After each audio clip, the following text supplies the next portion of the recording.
Bonjour tout le monde et bienvenue à une autre découverte pour entrepreneurs. Je suis Anthony Saint-Cyr d'Alias Entrepreneur et aujourd'hui on parle d'un sujet tellement d'actualité. On va parler de recrutement, mais surtout l'intégration d'une nouvelle ressource. C'est beau recruter, mais il y a plus de 50% des employés qui quittent dans les 3 premiers mois quand l'intégration est mal faite. Alors aujourd'hui, on va vraiment parler de recrutement, de l'entonnoir du recrutement, mais aussi de l'intégration des nouvelles ressources avec José-Christine Boilard.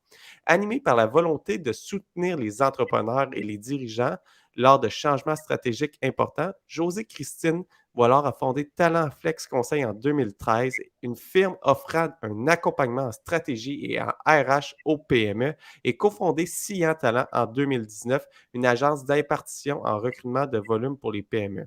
Avec son expérience opérationnelle de près de 25 ans, elle amène une dimension concrète, simple et pragmatique de la gestion de la croissance qui permet à ses clients d'atteindre leur objectif de façon durable en misant une culture forte et positive, des objectifs stratégiques simples, réalisables et clairs, ainsi que le focus et la discipline dans l'exécution.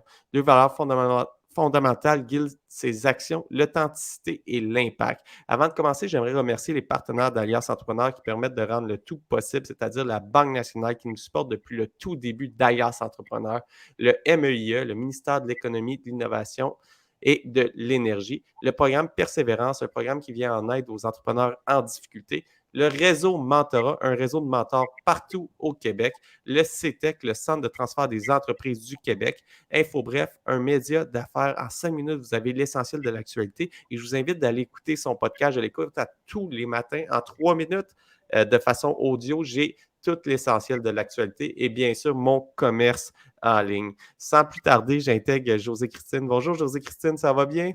Bonjour, ça va bien toi? Oui, ça va super bien. J'ai vraiment hâte aujourd'hui de parler du processus de recrutement et de l'intégration des ressources parce qu'on entend parler partout à quel point que c'est important recruter, que c'est difficile. Puis au-delà du recrutement, on parle beaucoup du recrutement qu'on ne trouve pas la bonne ressource, mais il y a toute la partie intégration que je n'ai pas entendu parler beaucoup ailleurs.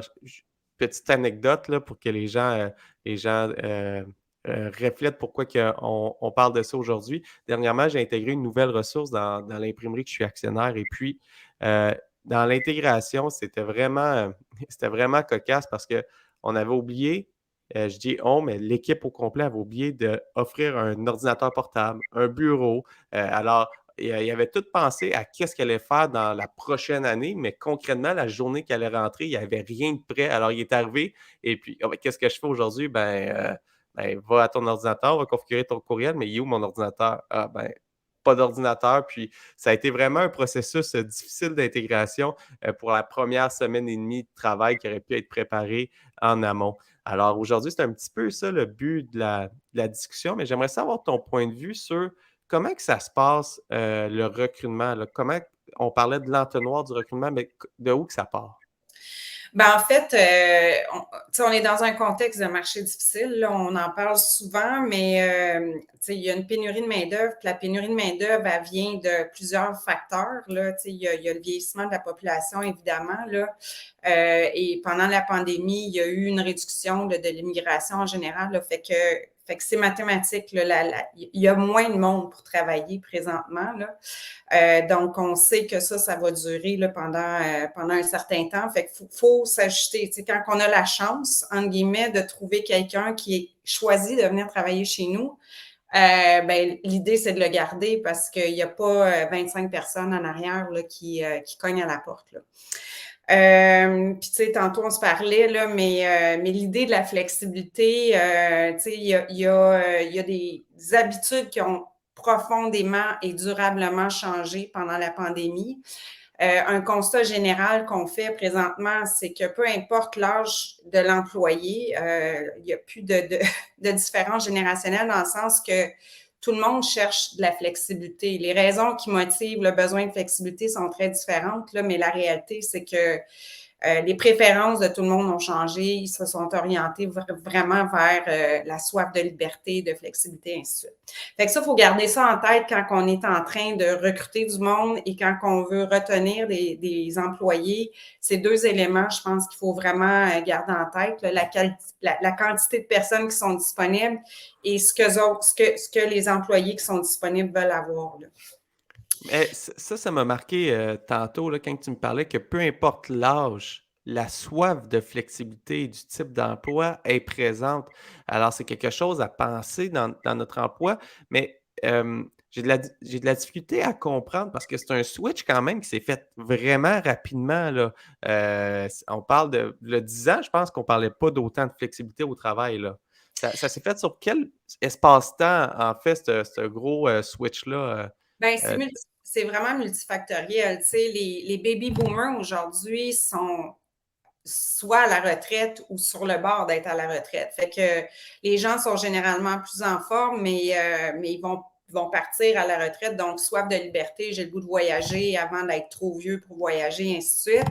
Évidemment, les milléniaux, c'est une génération qui est reconnue comme ayant un besoin de s'épanouir à travers différents éléments et c'est pas nécessairement juste le travail qui est important.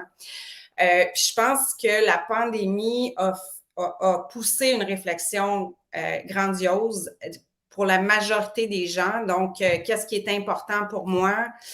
Comment je veux passer mon temps? Avec qui je veux passer mon temps? Comment je veux contribuer? Tout ça, ça a poussé vraiment une prise de conscience, je pense, générale de, OK, ben le travail est important pour que je puisse m'épanouir, mais il y a d'autres choses dans la vie, là. Fait que c'est un peu là qu'on est rendu. Je pense que la pandémie a vraiment accéléré une réflexion qui existait déjà. Mais là, on peut plus comme faire à semblant que ça n'existe pas. Là, ça a été trop profond comme transformation. Puis ça a quand même duré 2 ans.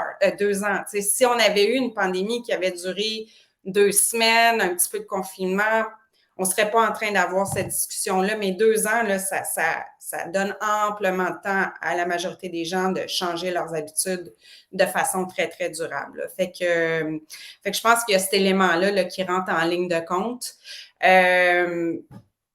C'est vraiment ça qui pousse, je pense, les réflexions générales de ce côté-là. Là.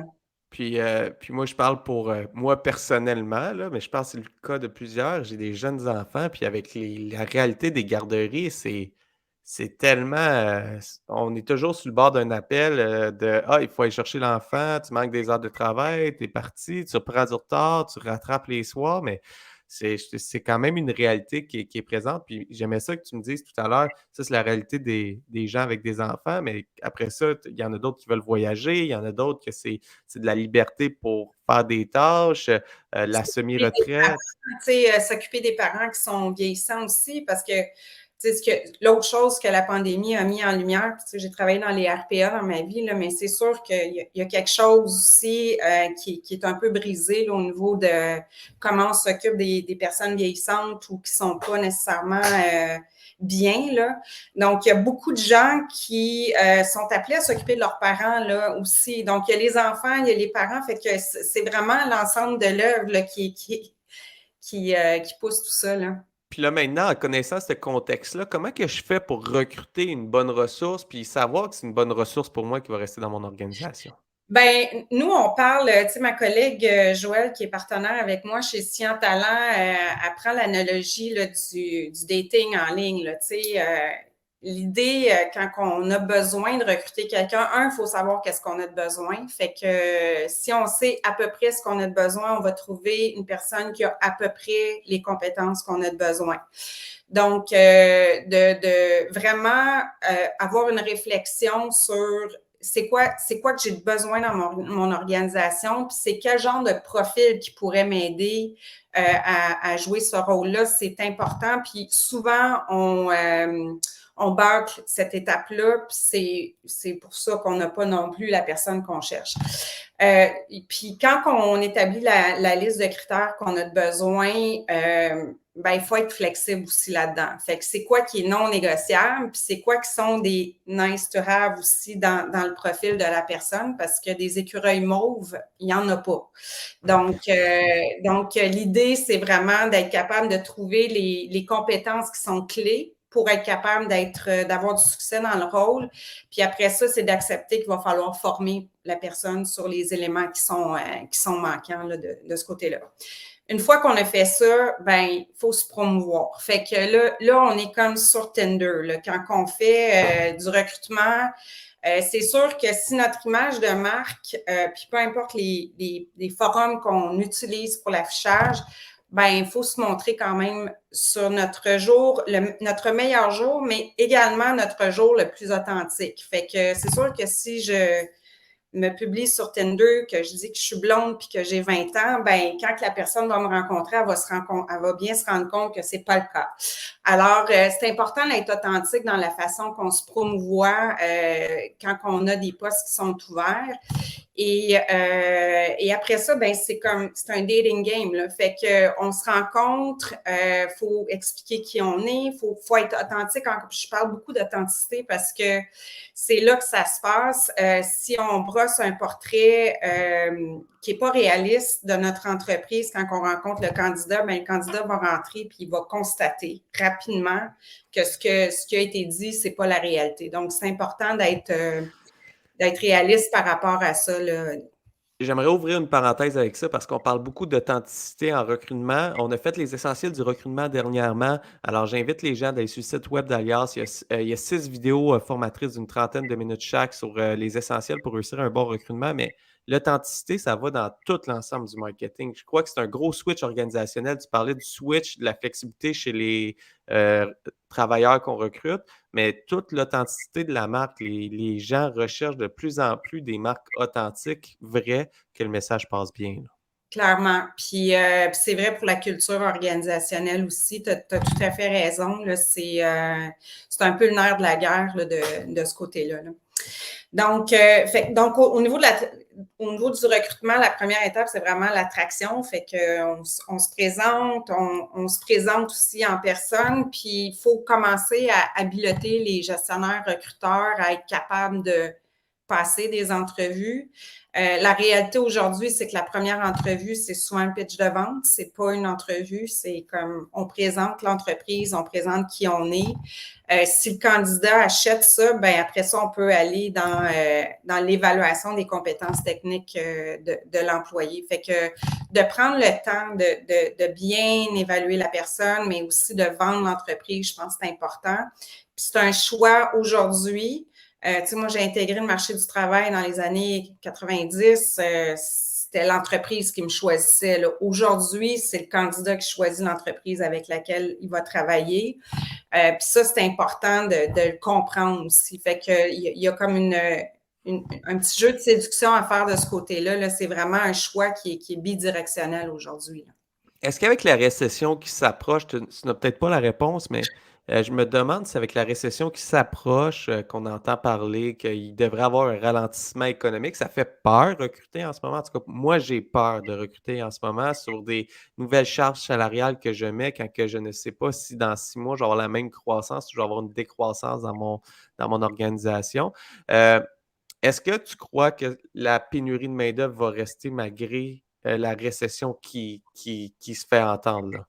Ben, écoute, je suis pas économiste, là, mais ce qu'on voit au Québec particulièrement, tu sais, comme je disais tantôt, là, ce qui se passe au niveau de la pénurie de main-d'œuvre, c'est mathématique, là. Fait que la courbe des âges, elle s'est vraiment inversée au cours des 5 dernières années, puis ça fait 30 ans qu'on parle vraiment de ce phénomène-là, là.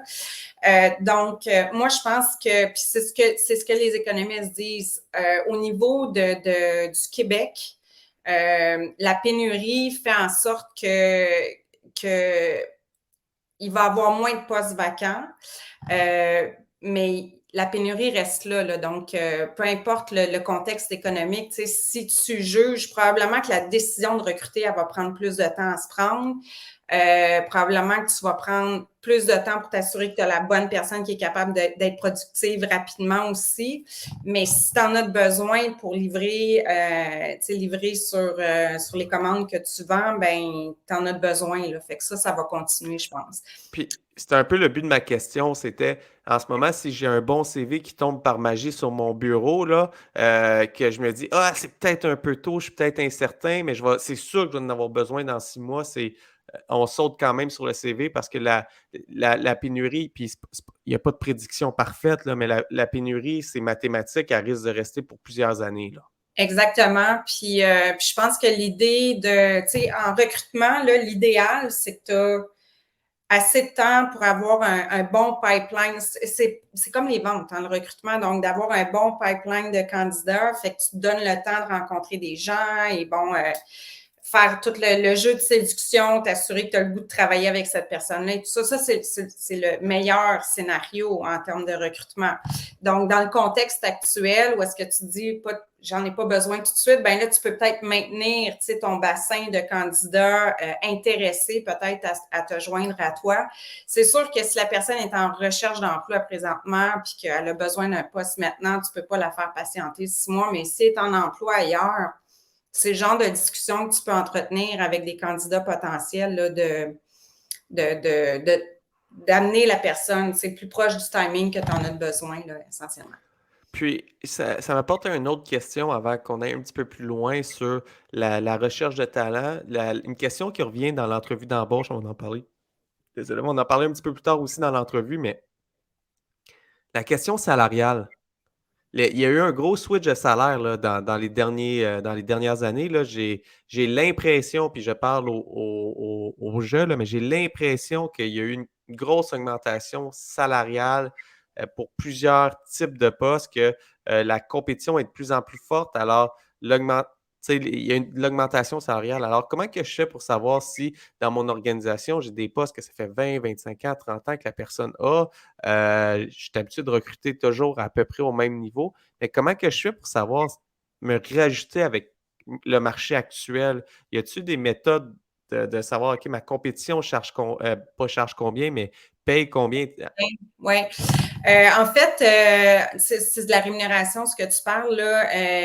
Il y a plein d'études d'enquêtes salariales qui existent. Les firmes de rémunération en général sont habilotées à comparer les salaires dans une industrie particulière en fonction du nombre d'employés, de la taille de l'entreprise. Donc, il y a plusieurs outils qui existent au niveau de la rémunération.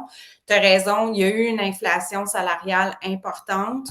Qui a été drivée par la pénurie de main-d'œuvre, mais il y a aussi une augmentation du salaire minimum qui se passe présentement, fait que ça crée de l'inflation là, sur l'ensemble des salaires.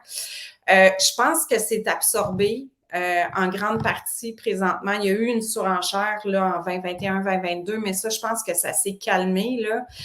Mais l'idée de faire un benchmarking salarial puis de s'assurer que son échelle salariale est toujours au marché, c'est un bon exercice à faire à ce stade-ci, là, justement pour s'assurer qu'on paye un salaire qui est juste par rapport à l'interne, mais aussi par rapport à l'externe. Je dis toujours à mes clients, si tu payes 15 000 en bas du marché, ben demain matin, ton compétiteur va probablement venir la chercher, ta bonne ressource, là, parce que il n'y a pas beaucoup de monde qui peuvent se permettre de ne pas prendre une augmentation de salaire de 10-15 000, peu importe l'environnement que tu proposes à tes employés. Fait que c'est un peu la base, là. C'est important d'être compétitif. Mais je pense que la surenchère, elle, est pas mal derrière nous. Hey, pas mal. Ça, c'est une excellente nouvelle, par contre.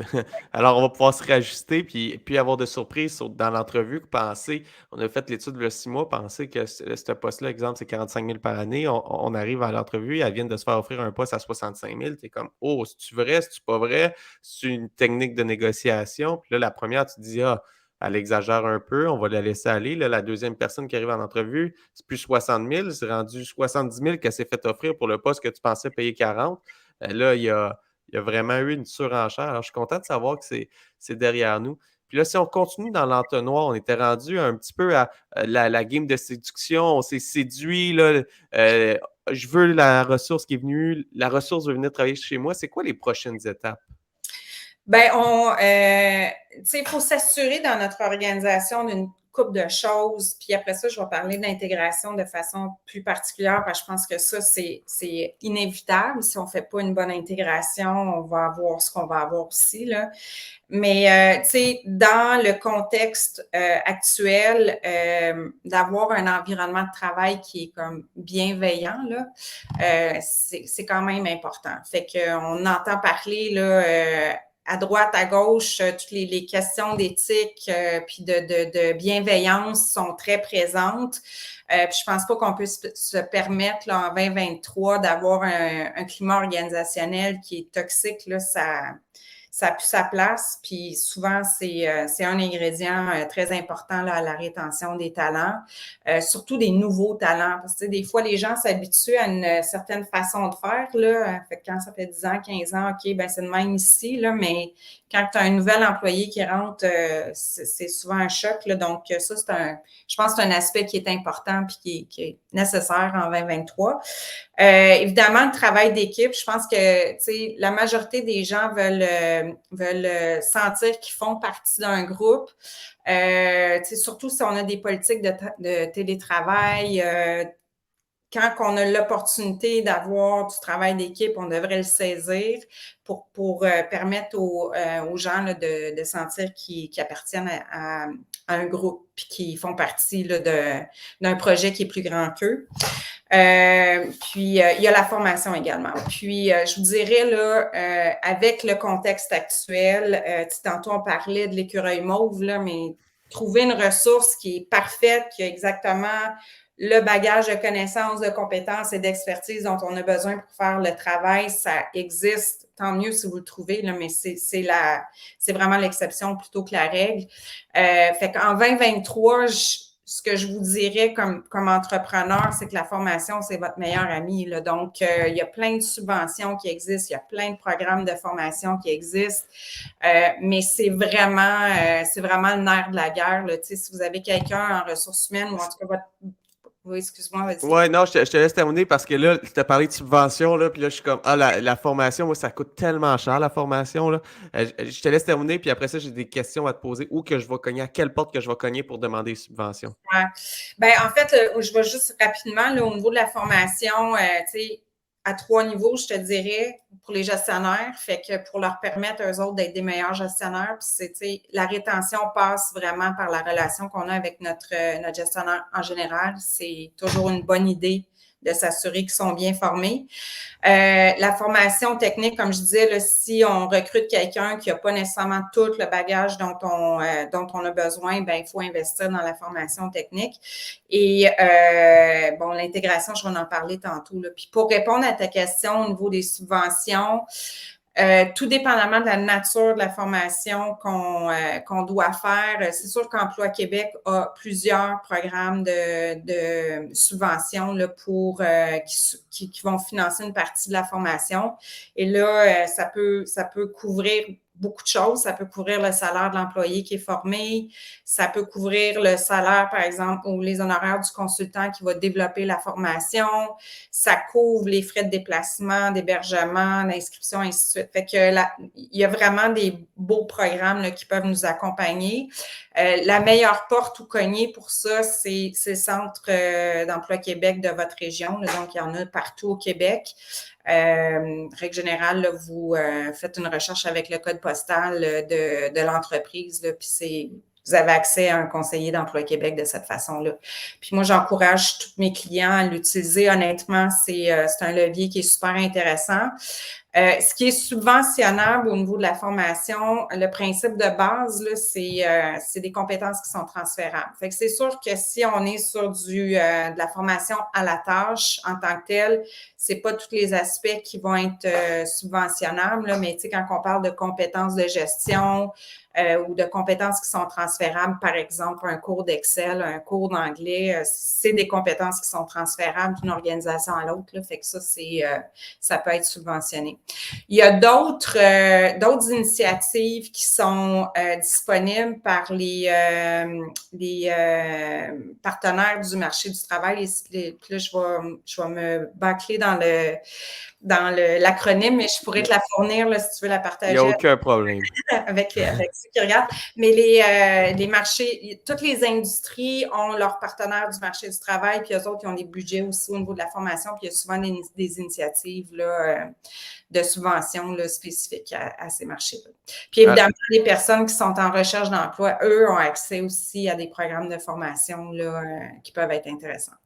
Alors, si je comprends bien, il y en a plein, il faut juste aller cogner aux portes pour dire: «OK, est-ce que ça, c'est subventionnable?» Quand on recrute, aller voir qu'est-ce qu'on peut faire pour permettre une meilleure intégration, puis mettre moins de pression en finançant, en subventionnant une partie de son salaire au départ pour voir: «OK, comment Exact. que je fais pour la mettre, à un niveau de compétence acceptable pour mon organisation?» C'est vrai, mais là, j'ai le goût de réagir à ce que tu as dit parce que il y a aussi l'automatisation de la formation. Tu sais, on a tendance à penser que ça coûte bien cher, mais avec les technologies qu'on a disponibles aujourd'hui, surtout quand on fait beaucoup de recrutement puis qu'on doit intégrer beaucoup de personnes dans un groupe en particulier, ça vaut la peine de monter des capsules de e-learning qui peuvent être très simples, mais qui te permettent de répliquer ta formation à plusieurs reprises. Là. Donc, C'est super.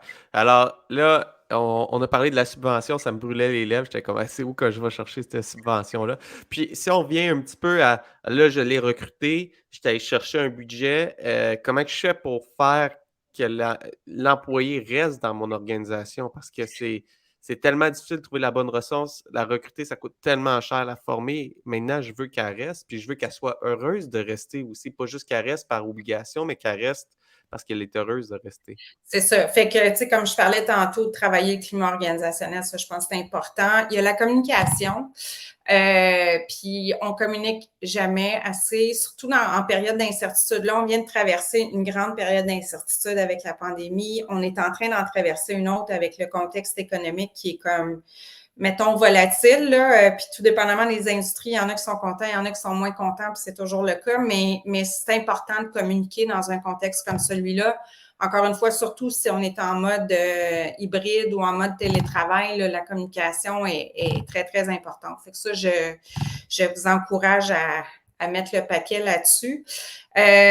L'autre élément au niveau qui est reconnu comme étant un levier de rétention, c'est une bonne gestion de performance. Donc, si l'employé sait que c'est quoi qu'il a à faire, s'il est accompagné, coaché pour bien faire son travail, puis qu'il y a du feedback sur sa contribution, c'est un autre élément qui contribue de façon très marquée à la rétention. Là. Tu sais, pensez, mettez-vous dans les souliers d'un employé qui arrive, puis bon, je sais pas trop c'est quoi que j'ai à faire, puis à la fin de l'année, ben, tu n'as pas atteint les résultats. Il n'y a rien de plus démotivant que ça. Là. Donc, toutes les recherches actuellement poussent vraiment vers une gestion de la performance qui est faite en continu, le dialogue en continu également. Fait que l'idée d'être en contact, là, puis de vraiment clarifier les attentes, ça, c'est super important. Puis, là, on va tomber dans le vif du sujet, là, l'intégration, comme tu disais tantôt, 30 des employés qui rentrent dans une organisation quittent dans les 30 premiers jours s'il n'y a pas de programme d'intégration. Puis, si on regarde 3 mois, c'est la moitié des employés qui vont quitter dans les 3 premiers mois. La réalité, là, c'est que peu importe le niveau de poste, peu importe le niveau hiérarchique, le nombre d'années d'expérience que la personne a, c'est minimum 2-3 mois avant que la personne soit minimalement intégrée dans l'organisation. Donc, faut passer du temps dans l'intégration en tant que telle. C'est le meilleur investissement, honnêtement, à faire quand on recrute. On devrait être obsédé par l'intégration à tous les niveaux. Et l'intégration, c'est pas juste l'accueil. Tu sais, tantôt, tu parlais de l'ordinateur qui est pas là quand on arrive. Ça pour moi, c'est l'accueil. Tu sais, la première semaine là, d'accueillir la personne dans ton bureau, de s'assurer qu'elle a tout le matériel pour être capable de fonctionner, casser où la toilette aller, qui parler dans l'organisation. Ça, c'est l'accueil, puis c'est important, puis ça dure pendant une semaine. Mais l'intégration en tant que telle, là, c'est un processus qui va s'échelonner au moins sur 3 mois. Là. Puis l'idée, c'est vraiment d'aller chercher un maximum de socialisation pour l'employé, mais d'accélérer la productivité et l'autonomie de cet employé-là également. J'aime qu'est-ce que tu dis parce que c'est plus que juste un accueil, une intégration. C'est plus d'y avoir donné une ordinateur. Puis une fois qu'on a passé l'accueil, quand on parle au-delà de toute l'intégration, c'est comment qu'on fait aussi pour s'assurer que l'employé, on sente que c'est réciproque, il se sent bien, il se sent à sa place, il sent qu'il sait à qui parler. Comment que je peux faire pour valider que l'employé se sent à sa place? Ben, tu sais, plus on est clair au début sur les attentes par rapport, par exemple, aux objectifs, par rapport au comportement qu'on s'attend, au comportement et les attitudes qui marchent dans l'entreprise, plus on est clair sur les responsabilités du poste, ben plus on est capable de dire comment ça va par rapport à ces 3 choses-là. Donc, moi, ce que je suggère, c'est commencer par vraiment identifier c'est quoi les comportements qui marchent chez vous, c'est quoi les comportements qui ne marchent pas chez vous aussi. Puis le dire et de l'expliquer avec des exemples concrets à la personne qui arrive, c'est très aidant. Souvent, c'est comme automatique. On s'en rend même plus compte, mais c'est ça, c'est souvent là que le bas blesse pour des gens qui arrivent en entreprise. Fait que de prendre le temps de bien l'expliquer. D'expliquer c'est quoi qu'on fait dans la compagnie. C'est fascinant à quel point on prend pour acquis que l'employé sait c'est quoi qu'on fait pour de vrai, mais de prendre le temps de l'expliquer, d'expliquer ton rôle à toi, c'est ça, mais ça contribue, dans le fond, aux objectifs de l'entreprise de telle façon. Donc, de donner un sense of purpose à l'employé sur sa contribution. Donc, ça, là, c'est la première étape, puis je pense que c'est la plus importante, d'identifier et de nommer c'est quoi les attentes qu'on a par rapport à l'employé. Puis après, c'est d'être réaliste aussi avec l'employé sur, OK, ben après la première semaine, voici ce à quoi je m'attends que tu saches. Fait que je m'attends à ce que tu sois capable d'utiliser, par exemple, notre système informatique et que tu connaisses, tu sais, telle personne dans l'équipe. Après la deuxième semaine, je m'attends à X, Y, Z. Donc, d'avoir des mesures de succès qui sont claires, qui sont évolutives aussi dans le temps pour permettre à l'employé de savoir, OK, ben oui, là, je suis en train de progresser. C'est normal que je sois perdue au début. C'est normal que je me cherche, mais je sais que ça va progresser dans le temps puis je suis capable de le mesurer. Fait que ça, c'est un aspect qui est important, qui n'est pas compliqué, hein, c'est pas tellement compliqué, mais si on ne prend pas le temps de le faire, c'est difficile pour le nouvel employé qui arrive de savoir, où est-ce que je me situe par rapport à ça. L'idée d'avoir un mentor ou un parrain également, des questions quand on arrive dans une entreprise, on en a 1 million. C'est pas toutes des questions de haute voltige, fait que de savoir que je peux m'adresser à quelqu'un et y poser n'importe quelle question, puis que ça va être accueilli avec bienveillance et répondu avec le plus de réalisme possible, c'est super important. C'est le parrain, la marraine, le mentor, peu importe comment on l'appelle, là, c'est vraiment une courroie de transmission de la culture organisationnelle. Puis c'est vraiment une meilleure pratique qui fonctionne super bien. Ceci étant dit, on ne peut pas juste s'appuyer sur le mentor ou le parrain ou la marraine. Là. L'idée, c'est d'impliquer toute l'équipe dans l'intégration du nouvel employé. Fait que, tu sais, on a peut-être Lise qui est bonne avec le système informatique. On a peut-être Jacques qui est bon avec tel autre aspect. Fait qu'on utilise l'équipe, dans le fond, pour s'assurer qu'on forme adéquatement la personne dans l'équipe. Là. Puis comme ça, tout le monde dans l'équipe se sente compris, se sente utile, sentent qu'ils ont un rôle à jouer. Puis j'imagine que c'est bon aussi pour toute l'équipe en place et non seulement la nouvelle employée. Oui, mais c'est un autre point que j'aimerais soulever. Tu sais, quand on a une équipe qui travaille ensemble depuis 15 ans, 20 ans, ça, on le voit souvent, tu sais, l'équipe est soudée. Il y a plein de mécanismes qui se sont installés dans l'équipe, informels, qui sont absolument pas visibles à l'œil nu, là. Mais ça arrive souvent qu'on essaie de greffer une nouvelle personne dans cette équipe-là, puis la C'est personne difficile. systématiquement rejeté, là, quand on observe ça, là, qu'il y a comme du roulement dans une équipe en particulier, mais on a un gros noyau dur, mais comme à chaque fois qu'on essaie d'intégrer quelqu'un, ça veut dire qu'il y a du travail à faire avec l'équipe aussi pour accepter, tu sais, pour qu'ils acceptent dans le fond une nouvelle recrue, là, puis... Il nous reste plus beaucoup de temps parce que je veux respecter le temps des gens. On vise 40 minutes, ça fait déjà 35 minutes. Idéalement, c'est 30 minutes, mais là, je vais extensionner à 40 minutes parce qu'il me reste beaucoup de questions, mais euh, on va peut-être passer au travers des derniers points, d'un ou deux derniers points importants, mais j'ai une question qui est, je trouve, super importante parce que tu as parlé tout à l'heure d'être clair avec les attentes, d'adresser les problématiques, qu'est-ce qui n'est pas acceptable pour nous. Mais dans un cas où est-ce qu'un employé, puis pas nécessairement une nouvelle ressource, j'aimerais ça aller dans un employé de l'organisation clé, quelqu'un qui a un rôle super important au sein de l'organisation, il fait un super de bon travail sur son rôle important mais il va chercher des tâches qu'il n'a pas nécessairement besoin, mais pour lui, c'est comme essentiel, puis il n'est pas capable de ne pas aller chercher les tâches, mais il, il prend du retard sur certaines tâches, il fait des choses moins bien, puis là, ça fait une, deux, trois, quatre, cinq, six fois que tu lui mentionnes, mais il ne semble pas avoir de changement d'habitude. Il y a comme une vieille habitude qui est prise, puis qui ne reprend pas le dessus. Tu sais, il y a 80% de son travail est bien fait, mais il y a un 20% que ça ne marche pas, puis il faut comme casser, tu sais, je dis casser ces tâches-là. Je trouve difficile, je ne sais pas comment aborder, tu l'as mentionné tout à l'heure, on l'explique, il semble avoir compris. Ça c'est corrigé pendant 3-4 jours, on fait des touch points réguliers pour voir si on prend le dessus.